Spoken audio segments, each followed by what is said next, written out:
Good morning everyone. Bank Nifty ने काफ़ी अच्छा रैली कर दिया है। रैली करने के बाद मार्केट साइकोलॉजिकल नंबर से पहले यहाँ पे टाला मटोली कर रहा है। हमारा देखो यहाँ पे फिर से क्या होगा, मैं यहाँ पे देखो ये मेरा सेकंड ट्रेड है। फर्स्ट ट्रेड क्यों लिया, कहाँ पे लिया, क्या रीज़न था, कल के एनालिसिस के हिसाब से काम किया है, उसके बारे में बाद में बात करेंगे। पहले यहाँ पर बात कर लेते हैं सेकेंड ट्रेड के बारे में। मार्केट में मैं वेट कर रहा हूँ एक छोटा सा करेक्शन आ जाए, लगभग यहाँ तक करेक्शन आ जाए, उसके बाद अगेन मैं कॉल साइड में एंट्री बनाऊँगा। ठीक है, कॉल साइड में अगेन मैं एंट्री बनाऊंगा। तो 15 मिनट के टाइम फ्रेम पर मुझको अभी तक यहाँ पे कोई करेक्शन दिखानी है। तो 15 मिनट में कम से कम एक कैंडल दो कैंडल होल्ड कर जाए या एक दो कैंडल नीचे आ जाए, सस्ता मिलेगा, प्राइस ज़्यादा अच्छा है क्योंकि एक्सपायरी डे है। अब एक्सपायरी डे के अंदर एक मोमेंटम ऑलरेडी हो चुका है। तो देखो रिवर्सल का तो आप भूल जाओ, कल मैंने रिवर्सल के लिए आपको रेड कैंडल वाली थ्योरी बताई थी, वहाँ तक काम कर सकता था मार्केट। अभी फ़िलहाल इसके अंदर कोई मूड लग नहीं रहा है, तो मार्केट को क्या करने दो, वापस नीचे आने दो। नीचे आने के बाद वापस ऊपर जाएगा, तो ये रैली हम कैच करेंगे नीचे से लेके ऊपर तक का।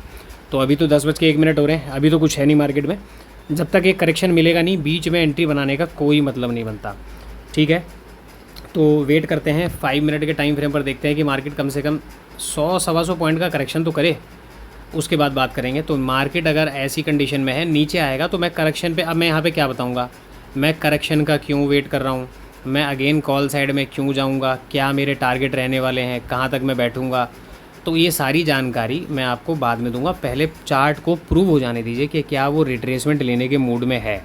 ठीक है ना, वो सारी चीज़ों को मैं आपको बाद में बताऊँगा। फ़िलहाल इसको यहीं पर चलने देते हैं, उसके बाद दोबारा से एक बार हम आते हैं। आने के बाद मैं आपको सारी कहानी समझाता हूँ कि रिट्रेसमेंट क्यों ज़रूरी है, क्या क्या एनालिसिस है। चलिए वेट करते हैं, दोबारा मिलते हैं दोस्तों। यहाँ पे हमने एंट्री बना लिया है, 10:11 हो गए। कोई ज़्यादा बड़ा रिट्रेसमेंट मिला नहीं है, लेकिन निफ्टी का चार्ट थोड़ा सा कंपैरेटिवली ठीक ठाक आ गया नीचे। हालांकि बैंक निफ्टी के अंदर अभी और स्कोप है कि वो नीचे आ सकता है, क्योंकि इसका जो 20 EMA है वो सपोर्ट में नहीं है। तो लगभग ये हमारा स्टॉप लॉस पॉइंट रहेगा। स्टॉप लॉस पॉइंट हमें परफेक्ट मिल नहीं रहा है, इसलिए हमने क्या किया, रैंडम स्टॉप लॉस लगाया जो हमारा एक फ़िक्स होता है। और टारगेट की बात करें तो 1:2 तो हमारा कम से कम होना चाहिए। तो 200 पॉइंट कहाँ बैठेगा, 600, 640, 650, 639 के आसपास तो मार्केट को आ जाना चाहिए। ये हमारा टारगेट है। अब यहाँ पे ना सारी चीज़ें चलने दो। मैंने यहीं पे एंट्री बनाया या जो भी चीज़ें मैं आपको बताना चाहता था ना, वो सारी चीज़ें वीडियो के एंड में टारगेट कंप्लीट होने के बाद मैं आपको बताऊँगा। तो 1 बाय 1 निफ्टी बैंक निफ्टी दोनों के चार्ट को कंपैरिजन करूँगा, दोनों के मूव को कंपैरिजन करूँगा, दोनों के रिट्रेसमेंट को कंपैरिजन करूँगा। और उसके बाद मैं फिर यहाँ से फर्दर मैं लॉन्ग साइड क्यों जा रहा हूँ, उसका पूरा साइकोलॉजी मैं आपको बताऊँगा। तो चलिए फ़िलहाल हम क्या करते हैं, वेट करते हैं अपने टारगेट का, उसके बाद मैं आपको चीज़ें आगे एक्सप्लेन करूँगा।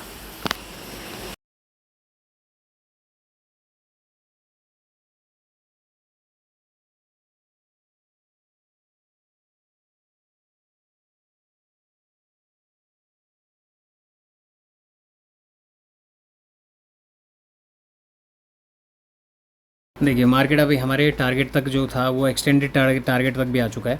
देखो प्रीमियम में ना मुझको उम्मीद है कि प्रीमियम में लगभग 291 पॉइंट का मोमेंटम आना चाहिए, क्योंकि प्रीमियम में जो मेरी बाइंग है वो लगभग 209 रुपये के आसपास की बाइंग है। और 383 के आसपास अभी ये प्राइस चल रहा है। ठीक है, इसने 400 से ऊपर का हाई लगाया है। तो मैं यहाँ पे वेट कर रहा हूँ कि मुझे जो प्रीमियम में मिलना चाहिए वो लगभग 291-290 पॉइंट का आसपास का मोमेंटम मिलना चाहिए। अब देखते हैं कि वहाँ तक हम बैठ पाएंगे नहीं बैठ पाएंगे, क्या करेंगे। तो फिलहाल तो 5 मिनट की कैंडल अब यहाँ पे क्लोज़ हो जाएगी, उसके बाद हम बात करेंगे। हालांकि मैं अगर ऑप्शन चेन देख रहा हूँ तो ऑप्शन चेन में 52,500 के अंदर गिरावट शुरू हो चुकी है, यानी कि कॉल राइटर जो है वहाँ से एग्जिट करने शुरू हो चुके हैं। बट स्टिल अभी वेट करेंगे लगभग 744, ये 700 का लेवल एक बार पार हो जाएगा ना, फिर देखते हैं कि प्रीमियम 291 पॉइंट मिलेगा तो यहाँ पे लेके निकल जाएंगे। क्योंकि देखिए एक्सपायरी है, प्रीमियम बहुत तेज़ी से यहाँ पे बूस्ट करेगा, तो इसलिए यहाँ पे हम बैठे हुए हैं। अब मैं एक बार टारगेट वगैरह कंप्लीट करने के बाद मैं आपको फुल एनालिसिस मैं इसका बताऊंगा कि निफ्टी के चार्ट में क्या मैं देख रहा हूँ, ऑप्शन चेन में मैं क्या देख रहा हूँ। ठीक है, चार्ट के अंदर मैंने क्या क्या चीज़ें देखी हैं वो सारी चीज़ें। तो प्रीमियम तो अभी लग बढ़ नहीं रहा, क्योंकि 396 यानी 185 पॉइंट के आसपास का मोमेंटम अभी मिला है प्रीमियम में, और इसने हाई लगाया था लगभग 215 पॉइंट का। तो मैं तो 291 पॉइंट के आसपास कह रहा हूँ, तो अब मेरे को 206 पॉइंट का प्रीमियम मिल चुका है। चलिए मार्केट यहाँ तक भी आ गया। तो अब मैं देखो यहाँ पे इंतज़ार क्या करूँगा, 700 का लेवल क्रॉस होता है तो उसके बाद देखते हैं कि 700 के लेवल पे क्रॉस होने पे 722 के आसपास हम निकलते हैं या 750 के आसपास निकलते हैं, या मार्केट निकलने का मौका नहीं देता है, मार्केट ऊपर चला जाएगा। देखो ये जो इंटरेस्ट रेट का जो काम है ना, ये उसी का मोमेंटम है। आप यहाँ पे ये चीज़ सोच के रखना। आज हमारा जो फेड का जो न्यूज़ आने वाला है वो आज रात को 11:30 बजे आएगा। देखो उसकी प्रेडिक्शन हम जैसे लोग कर सकते हैं, तो जाहिर सी बात है कि बड़े लोग प्रेडिक्शन कर ही सकते हैं। तो उन लोगों को पहले से आइडिया हो जाता है, जो मार्केट इकोनॉमिक को पूरा ध्यान रखते हैं, सारी चीज़ों को ध्यान रखते हैं, उनको पता लग जाता है कि मार्केट कहाँ पे क्या काम करने वाला है। तो उस तरीके की रैली के लिए ना आपको तैयार रहना पड़ता है कि मार्केट में काम कैसे करना चाहिए। ठीक है, तो यहाँ पे मार्केट देखो उसी प्रकार का कुछ काम करता तो चल रहा है। बाकी यहाँ पे हम अपने टारगेट को आगे एक्सटेंड करते हैं। 700 का लेवल कहाँ गया, 700 का लेवल पार हो चुका है, तो मेरे हिसाब से 750 भी आ ही जाना चाहिए। चलो यहाँ तक का टारगेट एक बार लगा के चलते हैं, अदरवाइज़ यहाँ पे कुछ ना कुछ प्रॉफिट वगैरह बुक कर लेंगे। 314 पॉइंट हमारा इसमें हो जाएगा, तो इंडेक्स में लगभग 291 पॉइंट। वैसे अगर इंडेक्स की बात करूँ तो इंडेक्स में 230, 232, 235 पॉइंट तो अपने को दिखा चुका है एक बार, 235 पॉइंट। तो यहाँ पे मैं थोड़ा सा और वेट करूँगा। निफ्टी का चार्ट अगर मैं देखूँ तो निफ्टी के चार्ट में ब्रेकआउट हो चुका है।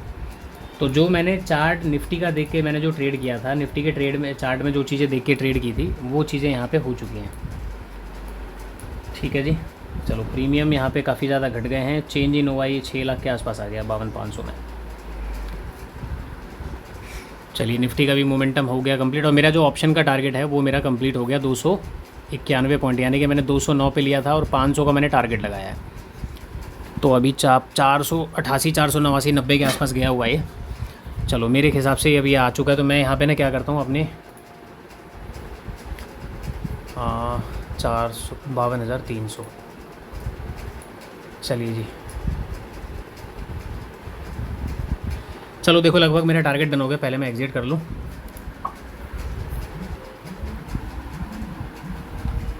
तो मैंने जो एग्ज़िट किया है, ये प्रीमियम मुझको मिला है 275 पॉइंट। ठीक है, 275 पॉइंट का ऑप्शन में प्रीमियम मिल चुका है। और इंडेक्स की बात करें तो इंडेक्स में भी लगभग मेरे को जो चाहिए था 314 पॉइंट के आसपास का, वो अपना टारगेट यहाँ पे कंप्लीट हो गया। चलिए अब मैं आपको चार्ट पे पूरा एनालिसिस वगैरह मैं आपको एक्सप्लेन कर देता हूँ कि चार्ट में मैंने यहाँ पे क्या क्या चीज़ें देखी हैं, कैसे देखी हैं, वो सारी चीज़ें मैं आपको आगे बताता हूँ। तो आप 5 मिनट 10 मिनट वेट कीजिए, उसके बाद मैं आपको सारी चीज़ें एक्सप्लेन करता हूँ जी। अब आपको मैं ट्रेड का लॉजिक बता दूँ, थोड़ा सा लेट हो गया आने में। देखिए मैंने यहाँ पे ट्रेड जो मैंने प्लेस किया, ट्रेड प्लेस देखिए, एक तो मैंने आपको बताया कि मैंने एक ट्रेड यहाँ पे किया था। ये वाला ट्रेड तो कल के एनालिसिस के हिसाब से है, जो कल हमने एनालिसिस किया था ना, उसके हिसाब से मैंने यहाँ पे ट्रेड किया था। तो आपको याद होगा 52,200 का राउंड नंबर, इसके बारे में मैंने आपको क्या चीज़ें बताई थी, और स्टार्टिंग में एक रेड कैंडल के बारे में आपको बताया था। तो उस सिचुएशन के बेस पर मैंने यहाँ पे काम किया। अब बात करते हैं कि इतने बड़े मोमेंटम के बाद यहाँ पे फिर से ट्रेड क्यों किया, जबकि ऊपर 52,500 का नंबर था। इसको समझने से पहले आपको क्या करना है, इस रैली को समझना पड़ेगा। ये जो रैली यहाँ से लेके हुई है यहाँ तक, इस रैली को समझिए। और इसके अलावा 9:40 की कैंडल, किसमें, निफ्टी के अंदर जो 9:40 की कैंडल है, उस कैंडल को समझना पड़ेगा। तो आपको यहाँ पे सारी कहानी समझ में आएगी। पहली बात, बैंक निफ्टी जैसा इंडेक्स 52,200 के नीचे ओपन होके एक शार्प कैंडल बनाता है। कैंडल बनाने के बाद धीरे धीरे करके मार्केट ऊपर निकल जाता है। ये ऊपर गया तो कहाँ गया, ये बात को समझते हैं। तो ऊपर गया तो कहाँ गया, यहाँ पे जाने से पहले आपको ये लेवल को ध्यान रखना है। हमने एक लेवल दिया था 269 का, ठीक है, 269 का एक लेवल मैंने आपको दिया था कि मार्केट में, जबकि मैंने ये हाई को भी नहीं पकड़ा था कि ये हाई छोड़ो, अभी हमारे लिए यही इंपॉर्टेंट है कि मार्केट जैसे इसके ऊपर निकलेगा यहाँ पे एक मोमेंटम होगा।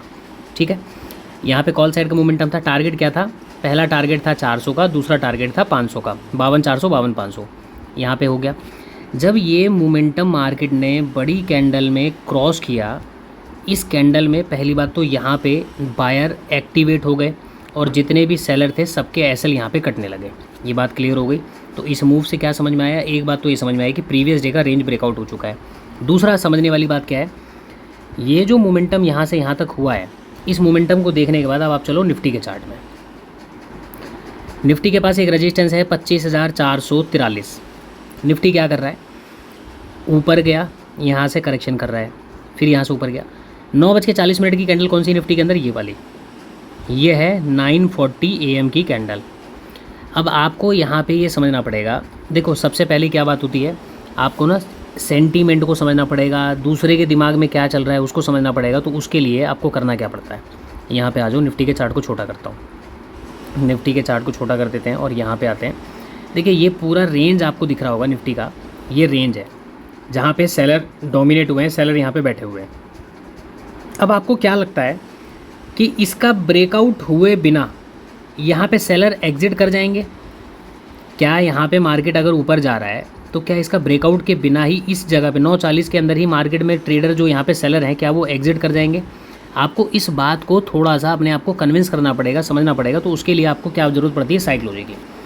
देखिए जब हम मनोविज्ञान पढ़ते हैं, जो मनोविज्ञान है ना, जब हम मनोविज्ञान को पढ़ते हैं, जब हम फेस रीडिंग पढ़ते हैं, जब हम बॉडी लैंग्वेज को पढ़ते हैं, उसमें कुछ चीज़ें होती हैं कि यदि आपको सामने वाले के माइंड को रीड करना है, सामने वाला किसी पैनिक सिचुएशन में है, उस समय उसके ब्रेन से किस प्रकार का केमिकल निकलता है और वो केमिकल जब निकलता है तो उसके जो सोचने की शक्ति है, जो सोचने की क्षमता है, जो सोचने का डायरेक्शन है, वो क्या होता है, ये सारी चीज़ें आपको पता होनी चाहिए।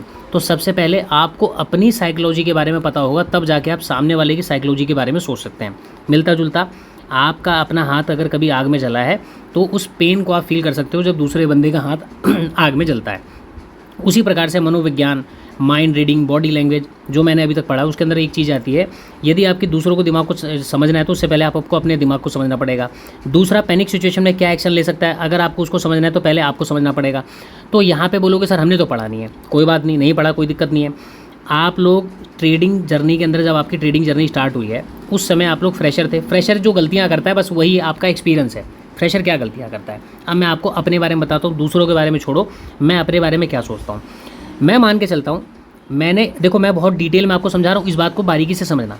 मैंने यहाँ पे सेलिंग का एक ट्रेड बनाया हुआ है, मैं यहाँ पे सेलिंग का ट्रेड बना के बैठा हूँ। मार्केट नीचे जाके, यहाँ जाके कल क्लोज हो गया, आज मार्केट यहाँ पे ओपन होकर ऐसे करके ऊपर जा रहा है और 940 की कैंडल को मैंने देख के अपने पोजीशन को एग्जिट कर दिया। मैं यहाँ पे वेट नहीं कर रहा हूँ कि मेरा ऐसा लेने आएगा, मैंने अपनी पोजीशन को यहाँ पे एग्जिट कर दिया। अब पोजीशन एग्जिट हो गया, उस बात से पहले आप यहाँ पे समझो कि यहाँ पे सेलिंग क्यों आई, या फिर अगर यहाँ पे सेलिंग आई और मैं कहता हूँ कि यहाँ पे पोजीशन एग्जिट हो चुके तो यहाँ पे बाइंग क्यों आई। ये दोनों बातें अलग अलग हैं। अब यहाँ पे सबसे पहले इस बात को समझते हैं कि यहाँ पे यदि मैं सेल करके बैठा हूँ तो मैंने अपने पोजीशन को एग्जिट 940 की कैंडल पे क्यों किया, क्योंकि एक मैं जब स्टार्टिंग में काम करता था ना, मैं यहाँ पे कैसे काम करता था, मैं यहाँ पे ऐसे काम करता था। यदि मैंने निफ्टी के अंदर कोई इंडेक्स में सेलिंग करके गया और बैंक निफ्टी में इतनी बड़ी बड़ी कैंडल बन के अगर ऊपर की तरफ आ रही है और प्रीवियस डे का सारा हाई वाई ब्रेक हो चुका है, मैं डर के मारे अपनी पोजीशन को एग्जिट कर देता था। ये मेरी साइकोलॉजी होती थी स्टार्टिंग में। तो जाहिर सी बात है कि एक ट्रेडर की साइकोलॉजी ये है, मैं तो यही मानता हूँ कि भैया औरों की भी साइकोलॉजी इसी प्रकार से काम करती है स्टार्टिंग में, इनिशियल फेज़ में। तो जितने लोग निफ्टी के चार्ट में बैठे थे, इस बड़ी मोमेंटम को देखकर निफ्टी के चार्ट में जितने भी सेलर बैठे थे उन्होंने अपनी पोजीशन को 940 की कैंडल में एग्जिट कर दिया होगा, क्योंकि मार्केट यहाँ पे तो ब्रेकआउट नहीं कर रहा है, बट बैंक निफ्टी ब्रेकआउट कर चुका है। बैंक निफ्टी में HDFC bank, axis bank, ICICI bank, सुबह SBI और कोटक होल्ड कर रहा था, वो सारे कंपोनेंट अपने रेजिस्टेंस के ऊपर ट्रेड कर रहे हैं। तो प्रोबेबिलिटी सबको पता है कि मार्केट यहाँ पे ब्रेक कर देगा। ऐसी कंडीशन में जो सेलर होते हैं ना, वो वेट नहीं करते अपने एसएल का, वो मार्केट में एक इंडेक्स की मोमेंटम को देखकर दूसरे इंडेक्स से अपनी पोजीशन छोड़ देते हैं। ये मैंने साइकोलॉजी वहाँ पे डिकोड करी थी, ठीक है। अब मेरे हिसाब से सेलर यहाँ पे एग्जिट कर चुका था, तो ऊपर हमारे पास क्या थे, एसएल नहीं थे, ऊपर एसएल नहीं थे। जब ऊपर एसएल नहीं थे तो इस कंडीशन में देखिए जो मैंने यहाँ पे डिकोड किया कि एसएल कट चुके हैं, लेकिन और लोग यहाँ पे क्या हो गए, ट्रैप हो गए। कैसे, बैंक निफ्टी ऊपर चलता जा रहा है और 500 का नंबर जस्ट 15, 20, 25 पॉइंट ऊपर है, साइकोलॉजिकल नंबर आ गया। निफ्टी का चार्ट ब्रेकआउट नहीं कर रहा। ऐसी कंडीशन में सबके दिमाग में एक बात होगी, क्या आपके दिमाग में एक बात थी कि नहीं थी, मुझे ज़रूर बताना। क्या आप लोगों को डर नहीं लग रहा था कि बैंक निफ्टी ऊपर की तरफ जा रहा है, निफ्टी यहाँ पे ट्रेड कर रहा है ऐसे करके, क्या पता ये फेल हो जाए। क्या आपको डर लग रहा था ना? अगर आपको डर लग रहा था, इसका मतलब हर ट्रेडर को डर लग रहा होगा, जिसके बेस पर किसी ने इस मोमेंटम को देखकर, डर के मारे 500 के नंबर को देखकर यहाँ पे सेलिंग करी। जैसे ही मार्केट में सेलिंग हुई, सेलर के एसएल यहाँ पे अब अवेलेबल हो गए, पहले वाले डर के मारे भाग गए, यहाँ पे फिर ये मोमेंटम हुआ, तब जाके बैंक निफ्टी ने वहाँ से फर्दर मोमेंटम किया। इसी वजह से मैंने बैंक निफ्टी के चार्ट में साइकोलॉजिकल नंबर ऊपर होने के बावजूद मैंने यहाँ पर क्या किया, ट्रेड किया, ठीक है। साइकोलॉजिकल दोनों चीज़ें अगर साथ में काम कर रही होती तो वहाँ पे मैं काम नहीं करता। तो ये जो बड़ा मोमेंटम आने के बाद पहला ट्रेड मैंने यहाँ लिया, उसके बाद मैंने यहाँ कहीं पे एग्जिट करने के बाद मैं यहाँ पे वेट कर रहा था कि चलो अब ट्रेड बनाएंगे। तो इस ट्रेड में बैठने के पीछे का रीज़न मात्र सिर्फ वही था, निफ्टी के चार्ट को डिकोड करना, उसके सेंटीमेंट को डिकोड करना और यहाँ पे चीज़ों को डिकोड करना। तो ज़रूरी नहीं है आपने साइकोलॉजी की नहीं पढ़ी है, मनोविज्ञान आपने नहीं पढ़ा, फेस रीडिंग या बॉडी लैंग्वेज नहीं पढ़ा तो आप चीज़ों को नहीं जान सकते। आपको जो अपने साथ एक्सपीरियंस घटित हुआ है, जो आपको चीज़ें लग रही हैं, मुझे ईमानदारी से बताना है कि ये मोमेंटम के अंदर देखकर आपको डर नहीं लग रहा था कि निफ्टी का चार्ट नहीं चल रहा है, यहाँ पे बैंक निफ्टी गिर जाएगा। अगर आपको डर लग रहा था तो इसका मतलब औरों को भी डर लग रहा होगा। बस वही सेंटीमेंट होता है ना यार, हमें अपने एक्सपीरियंस से तो सीखना पड़ता है, हमें दूसरों को दिमाग में जाके थोड़ी झांकना पड़ता है या पूछना पड़ता है कि क्या चल रहा है। हम जो गलतियाँ स्टार्टिंग में करते थे बस वही हमारा एक्सपीरियंस है जो हर ट्रेडर करता है, उसी के बेस पर आपको मार्केट के अंदर प्ले करना होता है। यहाँ पे एंट्री बनाने के बाद देखिए, जब मैं यहाँ तो वेट कर रहा था कि रिट्रेसमेंट हो जाए, लेकिन निफ्टी ऑलरेडी रिट्रेसमेंट कर चुका था। यदि आप निफ्टी के चार्ट में जाओगे, निफ्टी अपना काम कर चुका था। ये जो निफ्टी का काम है ना, यहाँ पे क्योंकि कुछ लोगों ने इसमें भी पोजीशन बनाई, क्या आप में से किसी ने यहाँ पे पोजीशन नहीं बनाया? अगर किसी ने यहाँ पे इस तरह की पोजीशन बनाई होगी तो बताना। यहाँ पे पोजीशन बनाया, मार्केट ऊपर गया, रेजिस्टेंस पे फिर से सेलिंग हुई, यहाँ पे आके मार्केट ने उनको परेशान कर दिया अच्छा खासा। ये जब यहाँ पे होल्ड करने लगा ना, तो ये इस बात की निशानी है कि बैंक निफ्टी अब नीचे नहीं आने वाला। इसी वजह से मैंने बड़ा करेक्शन ना होते हुए भी मैंने वहाँ पे ट्रेड किया, और ट्रेड करने के पीछे मैंने सिर्फ कैंडल को ऑब्जर्व किया। क्या? मार्केट ऊपर गया, ऊपर जाने के बाद मार्केट में एक रेड कैंडल बनने के बाद यहीं पे मार्केट ने इस टाइप का कुछ कैंडल बनाया। तो मैंने यहाँ पे क्या किया, रिस्क ले लिया। लेकिन देखो, स्टॉप लॉस के साथ मैंने मजाक नहीं किया कि मैं स्टॉप लॉस यहाँ प्लेस कर दूँ, क्योंकि अगली कैंडल भी नीचे आ सकती। मैंने क्या किया, 80 पॉइंट का जो स्टैंडर्ड स्टॉप लॉस है मैंने वहाँ पे प्लेस कर दिया। ये मेरा एसएल पॉइंट है। तो एसएल के साथ मजाक नहीं कर रहा हूँ। आप लोग क्या करते हो, यहाँ एंट्री लिया, प्रीमियम का चार्ट में जाके यहाँ पे डाल दिया कि भैया 15 रुपये का एसएल है। ज़िंदगी भर में कभी भी ऐसा ट्रेड नहीं पकड़ पाओगे, ये बात ध्यान रखना। अगर एसएल के साथ मजाक करोगे, एसएल को स्टैंडर्ड रहने दो, जो पॉइंट बनता है उसको रहने दो। अगर एसएल का पॉइंट कोई एग्जैक्ट नहीं मिल रहा, जैसे मुझे यहाँ पे कोई एसएल का एग्जैक्ट पॉइंट नहीं मिला, मेरा एग्जैक्ट पॉइंट ये वाला होना चाहिए था, लेकिन मैं यहाँ का एसएल दे नहीं सकता, तो मैं क्या करूँगा, स्टैंडर्ड जो मेरा 80 पॉइंट है कि भैया मैं 40 से 45 रुपये का प्रीमियम देने को तैयार हूँ, उतना मैं दे सकता हूँ, उससे ज़्यादा मैं मार्केट को दे नहीं सकता। तो उस वजह से मैं यहाँ पे काम करने लगा। तो ये छोटा सा रिट्रेसमेंट मेरे को लगा कि ठीक है यार, प्रीमियम को अभी एक्सपायरी है, जो भी प्रीमियम गिरे हैं फटाफट पकड़ लो ताकि मोमेंटम आए तो बहुत तेज़ी से आए। तो इस ट्रेड के अंदर मेरे को अच्छा खासा जो मोमेंटम मिलना था, लगभग मैं 291 पॉइंट का मोमेंटम इसके अंदर मैंने कैप्चर किया हुआ है प्रीमियम के अंदर। ठीक है, तो ये ट्रेड का लॉजिक था, ये ट्रेड की सारी चीज़ें थी। और दूसरा, आज 18 सितंबर है, आज के दिन रात को 11:30 बजे के आसपास फेड अपना रेट अनाउंस करेगा। मुझको लगता है कि बड़े ऑपरेटर ने पहले ही अनुमान लगा लिया कि 25 बेसिस पॉइंट से ज़्यादा का इंक्रीमेंट में भी हो सकता है कि मैं यहाँ पे गलत हो जाऊँ इस न्यूज़ में, लेकिन उनको पहले से अंदाज़ा लग चुका है, क्योंकि आज कल इसका इम्पैक्ट होगा। तो कल जो भी इम्पैक्ट होना हो वो मज़ा आज लेके निकल जाएंगे, और हम लोग कल इस इंतजार में रहेंगे कि न्यूज़ आएगा और हम लोग मार्केट में क्या करेंगे, पैसा गंवा देंगे। तो इसीलिए आप मार्केट में, इंडियन मार्केट में ट्रेड करना है ना, आपको इनके फुटप्रिंट और इनके माइंडसेट को रीड करना पड़ेगा। अब आपको उसके लिए मनोविज्ञान पढ़ना है, आपको उसके लिए साइकोलॉजी पढ़नी है, आपको उसके लिए बॉडी लैंग्वेज पढ़ना है, आप उसको जो पढ़ना है पढ़ो, या फिर आपको यहाँ पे चीज़ों को समझना है, तभी जाके ना आप इस तरीके के मोमेंटम को कैप्चर कर पाओगे। ठीक है, तो मेरे हिसाब से तो मैंने आपको सारी चीज़ें जो यहाँ पे एक्सप्लेन करने वाली थी वो मैंने एक्सप्लेन कर दी है। अगर वीडियो से कुछ नया सीखने को मिला हो तो वीडियो को लाइक करना, वीडियो पे कमेंट करना, और हमारे यदि चैनल पे आप नए हो तो चैनल को सब्सक्राइब जरूर करना। कुछ ना कुछ नई बातें आपको यहाँ पर सीखने को मिलेगी, जो कि आपकी ट्रेडिंग जर्नी को आसान बनाने में मदद करेगी। फिलहाल अभी के लिए इतना ही, मिलते हैं नेक्स्ट वीडियो के अंदर, तब तक के लिए धन्यवाद।